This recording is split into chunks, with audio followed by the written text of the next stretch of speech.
보셨던 대표님도 나비넥트, 예쁜 나비넥트를 딱 하고 사회를 보시는 부분들을 보면서 하나의 또 하나의 파티구나, 정말로 중요한 모임이구나 라는 생각들이 들었습니다.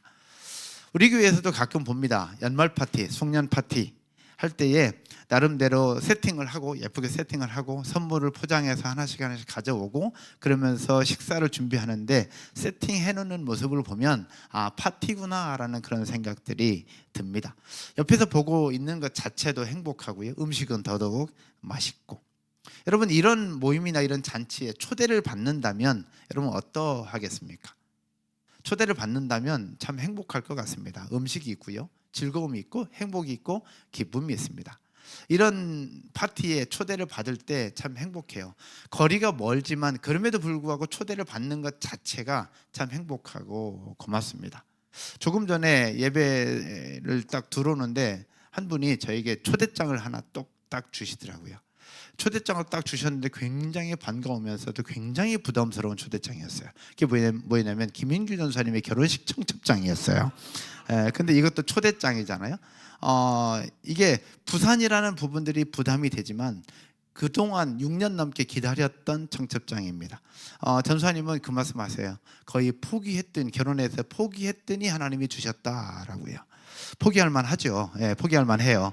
근데 그 속에서 딱 주셨던 이 청첩장, 이것도 또 하나의 초대장이라는 이야기죠.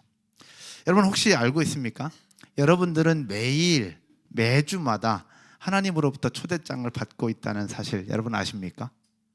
여러분 오늘 또 초대장을 받고 이 자리에 앉아 계실 겁니다. 여러분이 매주마다 받는 초대장은 바로 하나님 앞에 드리는 주일 예배입니다. 우리가 드리는 주일 예배가 하나님께서 여러분들을 초대하고 여러분들을 부르고 계시는 초대장이요, 하나님의 축제라는 사실을 기억하기를 주님의 이름으로 축복합니다. 여러분이 즐기셔야 되고 누리셔야 하는 축제입니다. 왜냐? 오늘 읽은 본문 3절부터 봤는데 1절과 2절에서 그렇게 말씀을 하고 있어요. 95편 1절을 한번 볼까요? 시편 기자가 뭐라고 얘기를 하고 있느냐, 여러분 한번 읽어보겠습니다. 같이요. 오라, 우리가 여호와께 노래하며 우리의 구원의 반석을 향하여 즐거이 외치자. 맨 첫 번째 단어가 뭐예요? 오라입니다. 오라. 우리를 초대한다는 겁니다. 시편 기자가 우리를 초대한다는 겁니다. 왜 초대하느냐? 우리가 여호와께 뭐하며? 노래하며 우리의 구원의 반석을 향하여 즐거이 뭐하자? 외치자라는 거예요. 그래서 우리에게 오라고 초대하고 있는 겁니다. 주일 예배에 여러분들 오라고 하나님께서 시편 기자를 통해서 초대하고 부르고 있다라는 겁니다. 그러면 이 하나님의 부르심과 초대에 반응하느냐 그렇지 않느냐, 그거는 저와 여러분들의 몫이 되겠죠. 하나님 우리를 계속해서 초대하고 계시니까요. 여러분, 하나님의 특별한 초대를 받은 주일 예배, 그렇다면 초대를 받은 사람으로 우리는 무엇을 준비해야 될까? 제가 송도 쉐라턴 호텔에서 초대를 받았을 때에 양복을 입었어요. 그리고 코트를 입었습니다. 그리고 강의안을 준비해 갔습니다. 근데 갔을 때 어떤 분들은 선물을 예쁘게 포장하고 준비를 해서 선물을 또 나누기도 하고, 어떤 분들은 일찍부터 와서 안내를 하기도 하고, 나름대로 그 초대받은 그 사람들의 태도와 행동들을 보여주고 있더라라는 거죠. 오늘 주일 예배 초대받은 여러분들은 과연 어떠한 모습, 어떠한 마음, 어떠한 태도를 가지고 이 자리에 참여하고 있을까? 주일 예배를 드릴 때의 태도는 어떠해야 될까? 우리가 하나님 앞에 초대를 받은 사람으로서 우리는 어떠한 태도를 가지고 하나님 앞에 나아가야 할까? 이 태도를 오늘 성경 6절에서 우리에게 이렇게 말씀을 하고 있습니다. 6절 같이 한번 읽을까요? 오라, 우리가 굽혀 경배하며 우리를 지으신 여호와 앞에 무릎을 꿇자. 아멘. 많이 봤던 말씀입니다. 오라, 우리가 어떻게 하며? 굽혀 경배하며 우리를 지으신 여호와 앞에 뭐 하자? 무릎을 꿇자. 여기서요 반복되는 단어가 있습니다. 굽혀 경배하며 라는 겁니다. 굽혀 경배하며. 그런데 굽혀 경배하며 뭐 비슷한 의미인 것 같죠? 그런데 이게 이런 단어가 또 하나가 나와요. 여호와 앞에 뭐 하자? 무릎을 꿇자라는 겁니다. 시인은 엎드린다는 의미의 서로 다른 두 개의 단어를 연달아 번거푸 사용을 하고 있습니다. 그리고 끝부분에서 여호와 무릎을 꿇자라고 또 한 번 이야기를 하고 있습니다. 이것은 무엇이냐? 하나님 앞에 자신을 낮추는 것이고요, 하나님 앞에 우리 몸을 굽혀 여호와 하나님을 경배한다는 의미를 가지고 있습니다. 이것을 강조하기 위해서 비슷한 의미의 단어를 반복해서 설명하고 있는 겁니다. 나는 낮추고 여호와 하나님을 높이는 태도입니다. 이러한 경배의 자세, 이것이 바로 주를 예비하는 우리들의 태도여야 하고 주를 예비하는 우리들의 자세여야 합니다. 아멘이십니까? 그렇다면 오늘 예배하는 여러분들의 자세와 여러분의 태도는 과연 어떠하십니까? 보아하니 무릎을 꿇고 앉아있는 분들은 한 명도 없는 것 같고, 그렇죠? 무릎을 꿇고 있는 분은 한 명도 없는 것 같고, 엎드려 경배는 하겠지만 엎드려서 경배하는 사람도 없는 것 같습니다. 그러면 문자적으로 볼 때 엎드린다, 무릎을 꿇는다는 거, 기도할 때는 그러하지만 이것을 단순히 문자적인 것을 넘어 이 속에 담겨있는 의미를 되새길 필요가 있다라는 얘기죠. 전 6층 본당 앞에서 기도할 때 저도 무릎을 꿇지는 않습니다. 왜냐하면 1시간 동안 무릎을 꿇고 있으면 무릎이 너무 아파서 그냥 처음부터 양반 다리로 앉아서 그렇게 기도하고 또 예배하거든요. 그런데 여기서도 마찬가지입니다. 굽혀 경배하며 무릎을 꿇고, 이것은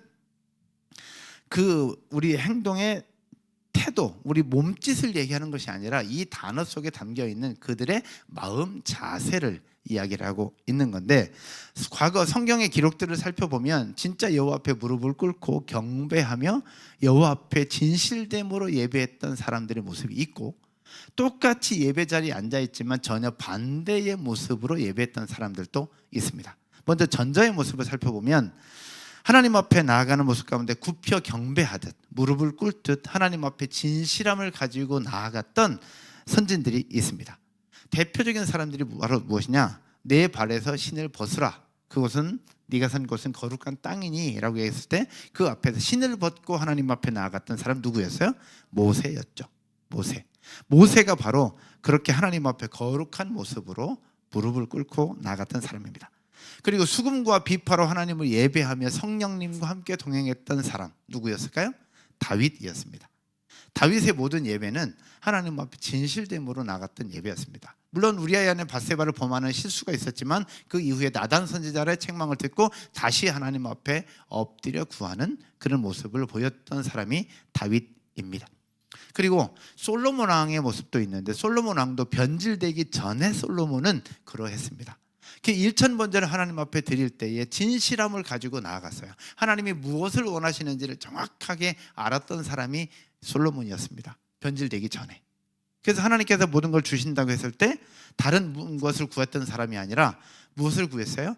이 하나님의 백성들을 지도할 수 있는 지혜를 달라고 구했던 사람이 솔로몬이었죠. 그러다가 변질되면서 결국 인생의 말년은 그렇게 좋지 않았지만 변질되기 전에 솔로몬 왕의 모습이 그러합니다.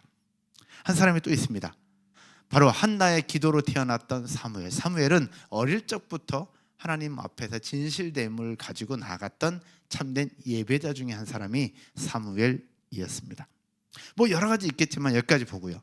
그러나 반대로 하나님 앞에 제사하고 예배는 드렸지만 형식적인 제사, 형식적인 예배를 드렸던 사람들도 있었습니다. 혹시 생각나는 사람이 있습니까? 이런 사람이 누구였는지? 바로 순종이 제사보다 낫다라고 하는 말씀의 배경이 되었던 사람이 있습니다. 누구요? 사울 왕입니다. 하나님 앞에 제사는 드리지만 진짜 하나님이 원하는 제사가 아니라 자기의 필요에 의해서 제사를 드렸던 사람이 사울 왕이었습니다. 그래서 전쟁이 앞두고 해서는 안 될 제사를 본인이 지으면서 결국 선지자의 책망을 받죠. 순종이 제사보다 낫다라고요. 이런 사울 왕의 모습이 있었습니다. 그리고 하나님 앞에 드렸던 것을 가로채고 자신의 욕망을 채우려고 했다가 이스라엘의 쓰라린 패배를 안겼던 한 사람이 있습니다. 요즘에 말씀 묵상하는 가운데 나타난 한 사람 누구예요? 아간이라는 사람입니다. 아간도 하나님 앞에 제사 드리고 제물 드렸던 것들을 온전히 바친 것이 아니라 그 속에서 자신의 욕망을 위해서 챙기죠. 결국 겉모습은 예배처럼 보이지만 그의 진짜 예배는 아닌 모습이죠. 또 파멸한 엘리 제사장의 두 아들의 모습도 그랬습니다. 홈니와 비느하스라고 하는 사람도 제사장이었고 제사장의 아들이었음에도 불구하고 그들의 행동과 태도는 전혀 예배자답지 않은 모습이었습니다. 성경을 준비했어요. 사무엘상에 나오는 홈니와 비느하스의 내용들을 한번 살펴보면서 우리의 모습을 좀 돌아볼 필요가 있습니다. 우리는 과연 어떠할까? 우리가 과연 미안합니다. 이놈들만큼은 아니에요. 우리는 이놈들만큼은 아닌데 이놈들의 모습 속에서 우리의 모습도 간혹 나타나는 부분들도 없지 않아 있더라고요. 엘리의 아들들은 행실이 나빠 여호와를 뭐하더라? 알지 못하더라. 여호와를 알지 못했다고 얘기했어요. 그러면서 그들이 어떤 행동을 하느냐, 좀 길지만 13절 여러분이 한번 읽겠습니다. 같이요.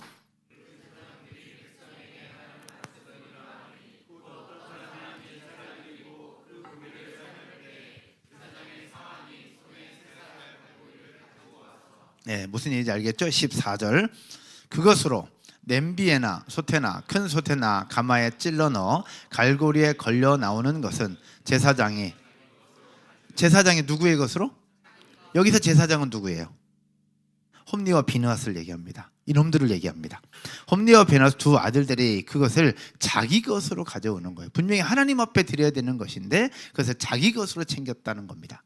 실로에서 그곳에 온 모든 이스라엘 사람에게 이같이 할 뿐 아니라 이렇게도 했고, 더불어서 15절 여러분이 한번 읽을까요? 기름을 태우기 전에도 제사장의 사원이 와서 누구에게 구워드릴 고기를 내라?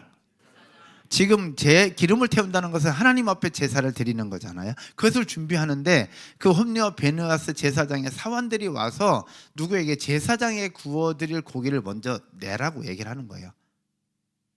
그가 내게 삶은 고기를 원하지 아니하고 뭘 원한다? 날 것을 원한다. 흡혈귀도 아니고 날 것을 원한다라는 겁니다. 그러면서 16절 같이 읽겠습니다. 그 사람이 이르기를 반드시 먼저 기름을 태운 후에 내 마음에 원하는 대로 가지라 하면 그가 말하기를 아니라 지금 내게 내라. 그렇지 아니하면 내가 억지로 빼앗으리라 하였으니, 이런 말도 안 되는 일을 지금 이 사람들이 하고 있다라는 겁니다. 그러면서 17절 마지막에 함께 다 읽겠습니다. 이 소년들의 죄가 여호와 앞에 심히 크면 그들이 여호와의 제사를 멸시함이었더라. 아멘. 결국 홈리와 비느하스 제사장의 아들이었고 제사장이었으나 이들의 행동과 태도는 전혀 제사장답지도 않았고 예배자의 모습답지도 않았습니다. 이들의 만행은 여기서 그치지 않았어요. 그 뒤에 성경은 읽지 않겠지만 성막에서 봉사하는 여인들을 괴롭혔습니다. 그리고 홈리와 비느하스는 자신들의 신분을 이용해서 여인들을 유혹했고요.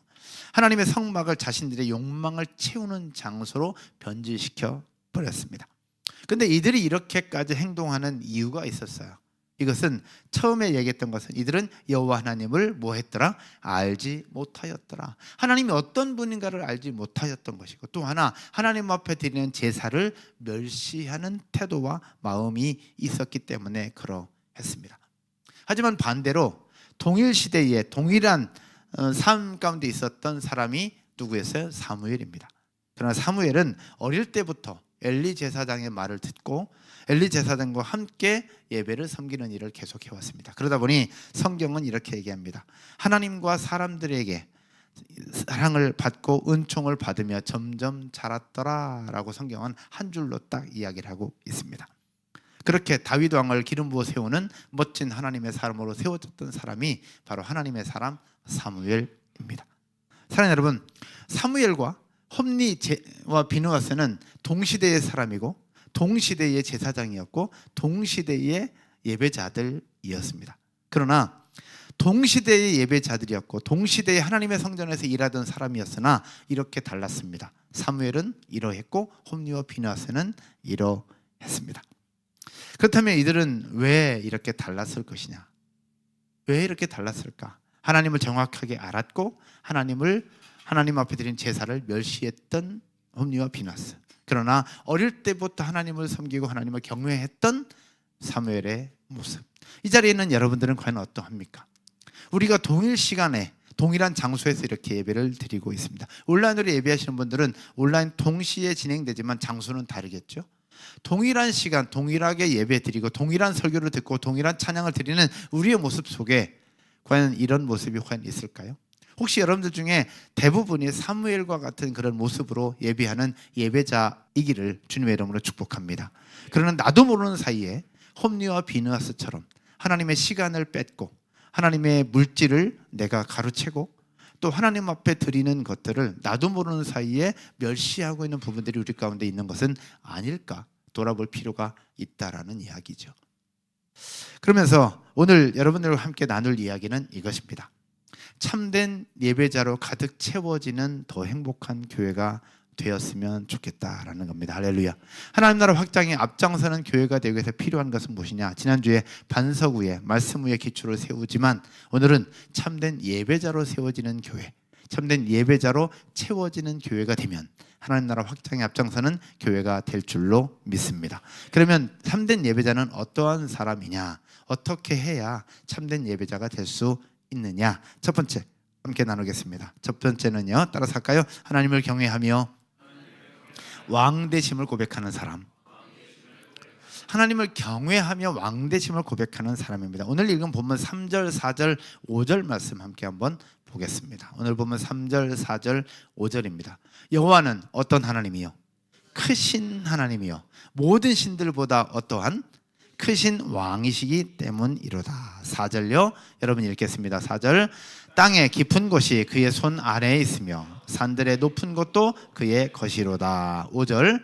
바다도 그의 것이라 그가 만드셨고 육지도 그의 손이 지으셨도다. 아멘. 시편 기자는 오라 우리가 여호와께 굽혀 경배하며 그의 왕되심을 노래하라고 우리를 초대하고 하나님을 예배하라고 얘기를 하고 있는데 그 이유를 3절, 4절, 5절에서 이야기를 하고 있습니다. 우리가 예배하는 대상이 누구냐? 하나님이다. 그러면 하나님이 누구냐? 이 부분들을 지금 3절, 4절, 5절에서 얘기하고 있는데 한 절 한 절 보면서 3절 상반절에 대저 여호와는 어떤 하나님이요? 크신 하나님이요 라고 얘기를 하고 있습니다. 여기서 크다라는 단어는 히브리어로 까돌이라고 하는 단어를 씁니다. 까돌이라고 하는 단어, 이것은 키가 크거나 몸집이 크다는 의미의 단어가 아닙니다. 이 크다는 것은 키가 크거나 몸집이 크다는 의미의 단어가 아니라 이 단어가 갖고 있는 의미가 있습니다. 구약 성경에 499번이나 등장을 합니다. 어마어마하게 많이 등장하는 단어 까돌이라고 하는 단어인데 이것은 대부분 힘이 세거나 세력이 매우 강하다는 것을 이야기할 때 사용되는데 이 단어와 함께 등장하는 단어가 바로 뭐냐? 엘로힘입니다. 즉 하나님을 얘기할 때 까돌이라는 단어를 사용하고 있다라는 거죠. 결국 이 크다는 무엇이냐? 키가 크거나 몸집이 크다는 것은 아니라 강하시다, 능력이 있으시다, 그리고 권능이 크신 하나님을 표현할 때 크다라고 이야기를 하고 있는 거죠. 그런데 이 크다라는 표현을 또 한 번 사용을 하는데 이 3절 하반절에 이렇게 표현합니다. 모든 신들보다 크신 누구다? 왕이다 라고 이야기를 하고 있습니다. 여러분, 하나님이 모든 신들보다 크신 왕이신 분을 믿으십니까? 믿으십니까? 근데 이렇게 이야기하고 있는 이유가 있습니다. 여기서 까돌이라는 단어를 또 한 번 반복을 해요. 근데 까돌이라는 단어를 반복할 때 거기에다가 하나님 대신에 왕, 킹이라는 단어를 사용을 하고 있어요. 이것은 무엇이냐? 고대 근동의 민족들은 자기 민족들만의 신들이 있었어요. 자기 민족들만의 신을 다 섬기고 있었거든요. 근데 이런 민족들은 우리 민족이 섬기고 있는 주신이라는 이 존재가 있고 또 이거 외에 옆에 족속이 믿고 있는 신이 좀 더 크다라고 생각되면 이 신도 믿고 그 옆에 있는 신도 믿었어요. 그리고 그 옆에 있는 신이 또 크다 그러면 그 신도 또 믿었어요. 그래서 이들이 섬기고 있는 신은 여러 개인 다신 사상을 갖고 있었던 것이 고대 근동의 문화였는데 그래서 시편 기자는 이걸 알고 있었던 거예요. 너희들이 믿고 따르는 신이 여기도 있고 여기도 있고 여기도 있고 여기도 있는데 이런 여러 신들 중에 가장 크고 가장 힘이 있고 가장 권능이 있는 분이 누구다? 바로 여호와 하나님이다 라는 겁니다. 그래서 오라 우리가 굽혀 경배하며 그의 여호와 앞에 무릎을 꿇자. 왜? 그는 어떤 분이니까? 그는 크신 하나님인데 크신 왕들이시기 때문이다 라는 이야기죠. 사랑하는 여러분, 우리가 하나님을 예배해야 할 때에 참된 예배자가 되는 길은 무엇이냐? 우리가 믿는 하나님이 어떤 분이냐? 크신 하나님이고 이 지구상에 존재하는 모든 왕들보다 가장 크신 왕이시고 가장 크신 주신이라는 사실들을 기억할 때 참된 예배자가 될 수 있습니다. 여러분 아멘이십니까? 마지막 5절도 한번 볼까요? 5절에는 바다가 그의 것이라 이렇게 하면 5절 한번 띄워주시면 좋겠습니다. 5절에 바다도 그의 것이라 그가 만드셨고 육지도 그의 손이 지으셨도다. 시편 기자가 얘기합니다. 바다도 그의 것이라. 이거 뭘 얘기하는 걸까요? 여기서 바다도 그의 것이라, 당시에 고대 근동의 사람들 중에 우리나라의 그 바다에서 물질을 하거나 고기를 잡거나 하는 사람들이 바다에 있는 신을 뭐라고 얘기해요? 용왕님이라고 얘기하죠. 그래서 바다에서 일을 하는 사람들은 용왕님께 절도 하고 고사도 지내는 일들이 굉장히 많이 있어요. 바다 쪽에 있는 사람들은. 근데 이 우리나라 사람들이 바다에서 바다를 주관하고 있는 신적 존재가 용왕이라고 생각했던 것처럼 그때 당시에도 바다를 주장하고 있는 신이 있다고 믿었어요. 그 신의 이름이 라합이었어요. 기생 라합과 똑같죠. 라합이라고 하는 신을 그들 바다를 주관하고 있는 신이라고 생각을 했는데, 시편 기자는 그것을 알고 있었기에 이렇게 설명하고 있는 거예요. 너희들이 생각하고 있는 그 바다, 그리고 바다를 주관하고 있는 라합이라고 하는 신도 결국은 누구의 것이다? 하나님의 것이다 라는 거예요. 결국 바다도 하나님의 것이고 바다를 주관한다고 하는 신도 하나님의 것이고 너희 주변에 있는 모든 것이 다 하나님의 것이다. 바다도 그의 것이라 그가 만드셨고 육지도 그의 손이 지으셨고 그 앞에 있는 것 산도 그의 지으신 바가 되었다. 결국 그 크신 하나님이 우리의 예배의 대상이다. 그러므로 그 여호와 하나님을 경외하고 그의 이름을 높이는 사람이 바로 참된 예배자가 될 수 있다라는 이야기죠. 여러분 아멘이십니까? 진짜 예배가 되려면 하나님이 누구인가를 정확하게 알아야 참된 예배자가 될 수 있습니다. 두 번째, 어떤 사람이 참된 예배자가 될 수 있느냐? 두 번째는요, 내 삶의 모든 영역에서 하나님의 백성으로 살아가는 사람. 내 삶의 모든 영역에서 하나님의 백성으로 살아가는 사람이 참된 예배자가 될 수 있습니다.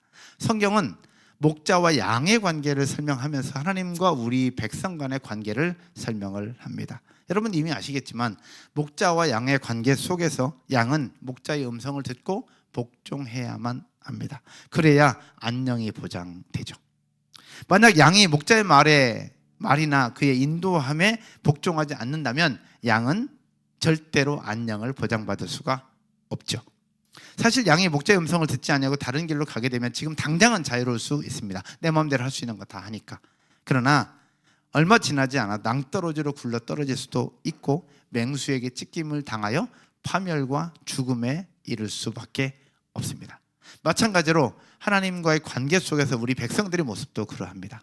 하나님의 뜻에, 하나님의 말씀에 순종하지 않으면 지금 당장은 내 마음대로 할 수 있어서 좋을 것처럼 보이지만 그 인생은 결국은 파멸밖에 남지 않는다라는 겁니다. 그래서 우리 순종이 그렇게 어렵잖아요. 그래서 시인은 오늘 본문 속에서 이야기를 해요. 우리는 그가 기울이시는 백성이라고. 한번 볼까요? 7절의 말씀 함께 한번 보겠습니다. 7절에 온라인으로 예배하시는 분도 함께 읽겠습니다. 시작.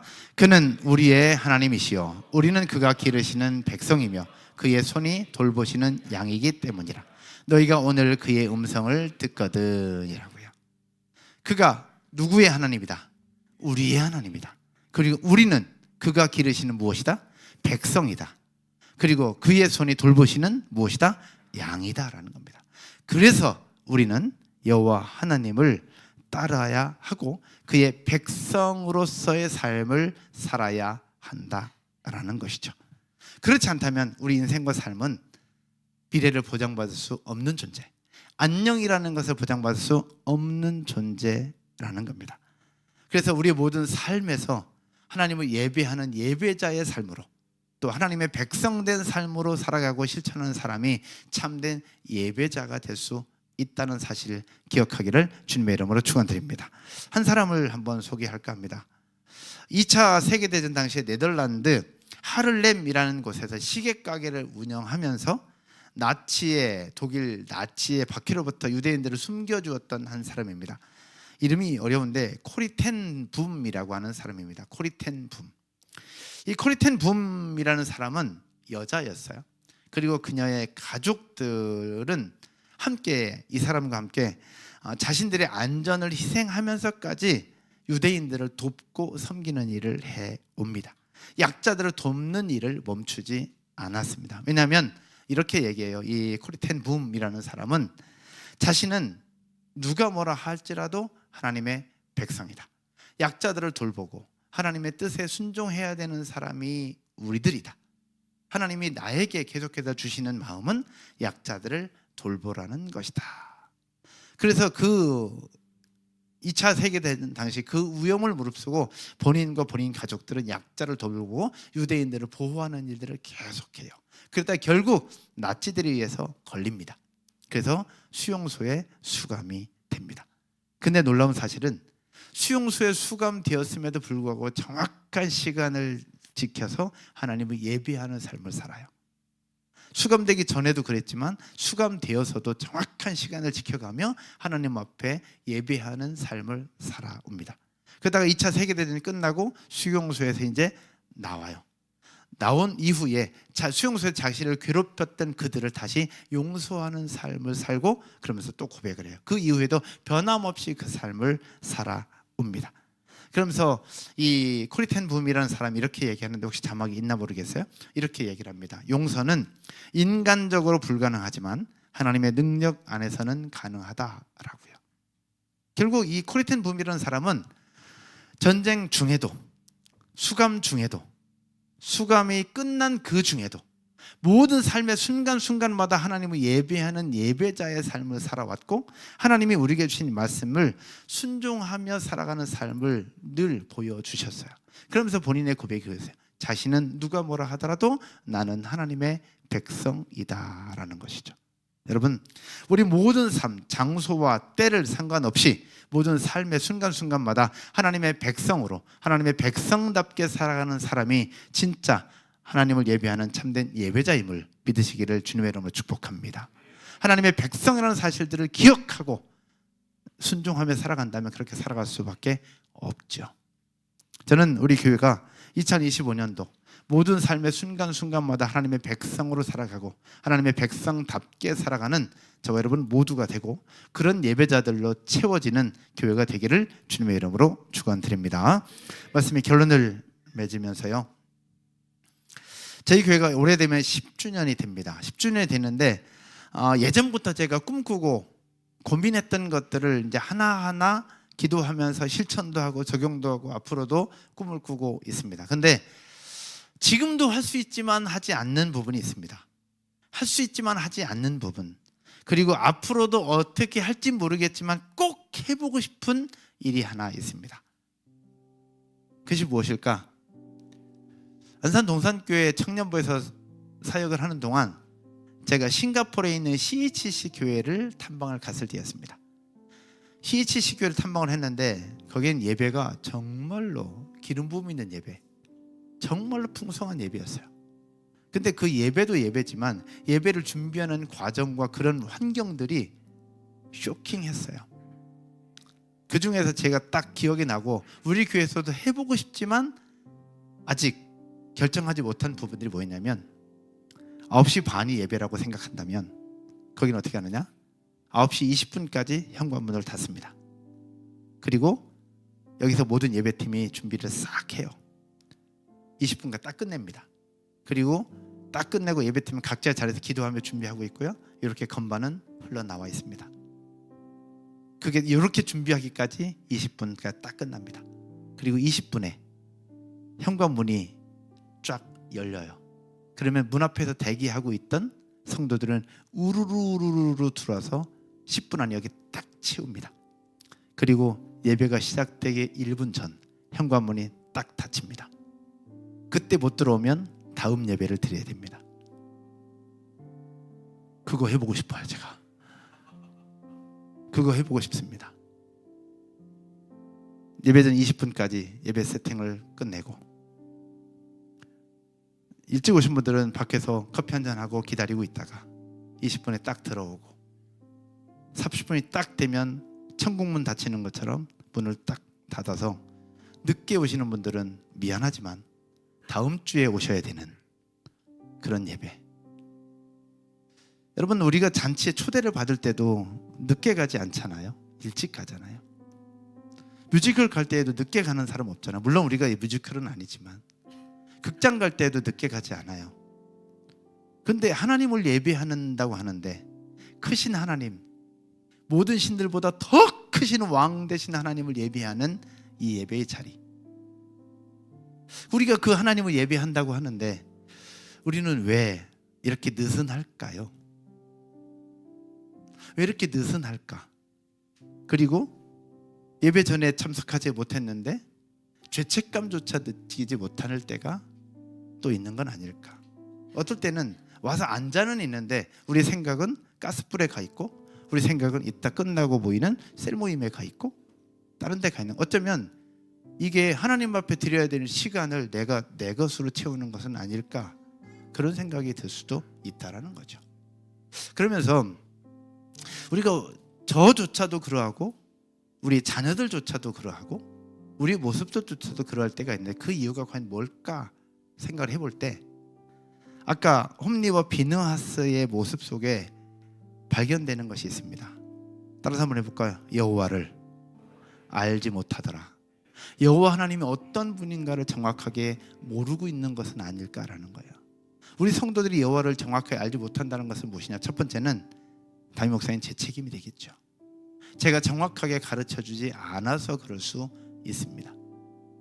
또 하나, 여호와께 드리는 제사를 멸시함이었더라. 여호와 앞에 드리는 제사를 그렇게 중요성을 생각하지 않기 때문 아닌가, 그런 생각이 들었습니다. 그러면서 저의 이야기를 마지막 나누면서 마칠까 합니다. 제가 예배를 정말로 소중하게 생각했던 때가 언제였는가 돌아보니 중학교 3학년 찬양 집회 때였습니다. 그러면서 그때부터 저는 주일날마다 늘 예배를 드려왔어요. 찬양을 하고 말씀을 듣고 또 이렇게 여러분들을 섬기는 예배자의 모습, 예배를 섬기는 자이기도 하고 나도 예배하는 예배자이기도 하고, 그런 모습으로 늘 살아왔었는데, 제가 예배를 드리는 데 있어서 가장 혼란스럽고 예배를 드리는 것이 맞나 가장 괴롭고 아팠던 때가 있었습니다. 그것이 바로 우리 교회 시작하고 2017년도였습니다. 그때는 제가 예배를 드리는 데 있어서 혼란스러웠습니다. 하나님이 누군지조차도 혼란스러웠고, 또 하나님 앞에 드리는 예배에 대한 생각도 혼란스러움이 있었습니다.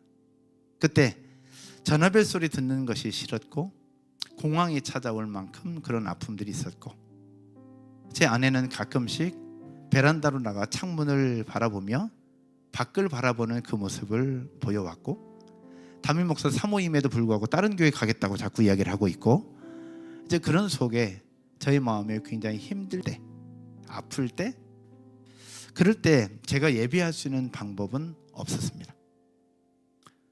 예배를 드려야 되는 것이 맞는데, 기도를 해야 되는 것이 맞는데 기도를 할 수도 없고 예배를 드릴 수도 없고, 이러지도 못하고 저러지도 못하고 있을 그때 제가 했던 단 한 가지 방법이 있었습니다. 음악을 들으며 이어폰을 끼고, 그때 당시 제가 7단지에 살 때, 9단지에 살 때였는 것 같은데, 제가 했던 방법은 단 한 가지였습니다.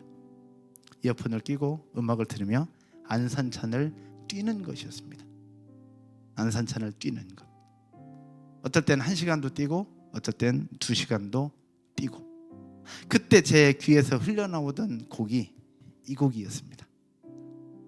아무것도 염려하지 말라. 주는 나의 산성이요, 주는 나의 요새요, 주는 나의 반석이 됩니다. 그런데 그것도 예배더라고요. 기도도 할 수 없고 예배도 할 수, 아무것도 할 수 없어서 할 수 있는 방법은 단 하나, 그거밖에 없었는데, 그 음악을 들으면서 뛰는 그 순간에 하나님은 저를 만져주셨고 저를 회복시켜 주셨고, 그 은혜로 아내를 품게 되고, 그 은혜로 성도들을 품게 되고, 그 은혜로 용서하게 되고, 그 은혜로 섬길 수 있는 또 하나의 힘이 될 수 있었던 시간이 그 시간이었거든요. 그러면서 예배에 대해서 생각을 좀 하게 됐습니다. 예배는 모여있는 이 자리에서 드리는 것도 분명한 예배가 될 것입니다. 할렐루야. 그러나 여러분, 각자의 자리에서 심지어 예배할 수 없을 만큼 힘들고 고통스러운 그 순간일지라도 우리 마음 중심에 하나님의 말씀을 생각하고 하나님의 말씀으로 만들어진 이 곡들을 계속 들으면서 하나님을 찾는다면 그것도 바로 예배가 될 수 있다라는 것이죠. 그래서 오늘 코리 텐 붐이라고 하는 사람이 수용소에서 하나님을 찾았던 것도 예배였고, 여러분 각자의 삶에서 직장과 사무실에서 하나님을 찾는다면 그것도 예배가 될 것이고, 여러분 마음 중심에 드리는 그 예배, 저는 여러분 모든 삶의 순간순간이 하나님의 백성으로 살아가고 하나님을 찾고 하나님을 예배하는 사람들로 가득 채워지는 더 행복한 교회가 되기를 주님의 이름으로 축원드립니다. 오늘 준호 집사님 기도해 주실 때, 또 덕인 집사님 찬양하면 마무리 멘트 할 때 요즘에 여기저기서 힘들다는 이야기들이 들립니다. 부모님이 아프고 건강에 어려움이 있고 자녀들이 독감이 있고, 또 오늘 또 독감 때문에 못 오고 온라인으로 예배하시는 분들도 계실 것인데, 그런 환경들은 늘 우리를 넘어지게 만듭니다. 그럼에도 불구하고 하나님의 백성이라는 정체성을 가지고 하나님을 경외하며 하나님을 왕으로 고백하는 그 사람은 참된